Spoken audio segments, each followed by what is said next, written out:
Hello viewers, welcome to our channel.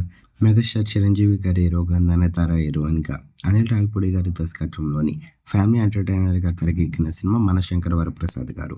మరి సంక్రాంతి కానుకగా ఈ సినిమాని జాన్ 12న అయితే మాత్రం వరల్డ్ వైడ్గా గ్రాండ్గా రిలీజ్ చేశారు. రిలీజ్ అయిన ఈ సినిమాకి అభిమానులందరి దగ్గర నుంచి మంచి రెస్పాన్స్ వచ్చింది. ప్రస్తుతానికి అయితే మాత్రం అలాంటి కలెక్షన్స్ని రాబడుతుంది బాక్స్ ఆఫీస్ దగ్గర. మరి తాజాగా రెండో రోజుని కూడా పూర్తి చేసుకుంది. మరి మూడో రోజుకి సంబంధించిన ఓపెనింగ్స్ విషయానికి వెళ్తే, మరి మనశంకర్ వరప్రసాద్ గారు మూడో రోజు అయితే మాత్రం సాలిడ్ ఓపెనింగ్స్తోని బాక్స్ ఆఫీస్ దగ్గర మరోసారి స్టార్ట్ చేశారు. ముఖ్యంగా రెండు తెలుగు రాష్ట్రాల్లో అయితే మాత్రం చిరంజీవి గారి మూవీకి మంచి ఓపెనింగ్స్ లభించాయి.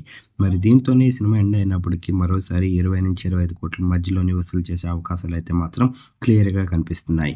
మరి అనిల్ రావిపూడి గారు అలాగే చిరంజీవి గారి కాంబోలో వచ్చిన ఈ సినిమా మరి సంక్రాంతి కానుకకి ఓ మంచి మూవీ అనే చెప్పాలి. ఈ సినిమా కనుక మీరు చూసినట్టుగైతే సినిమా ఎలాగుంది, ఈ సినిమా చిరంజీవి గారికి అలాగే అనిల్ రావిపూడి గారికి ఎలాంటి విజయాన్ని ఇచ్చిందని మీరు అనుకుంటున్నారో కింద కనిపిస్తున్న కామెంట్ బాక్స్లో కామెంట్ చేయండి. ఈ వీడియో కనుక మీకు నచ్చినట్లయితే లైక్ చేయండి, షేర్ చేయండి. మరిన్ని ఇంట్రెస్టింగ్ అప్డేట్స్ కోసం మన ఛానల్ని సబ్స్క్రైబ్ చేసుకోండి.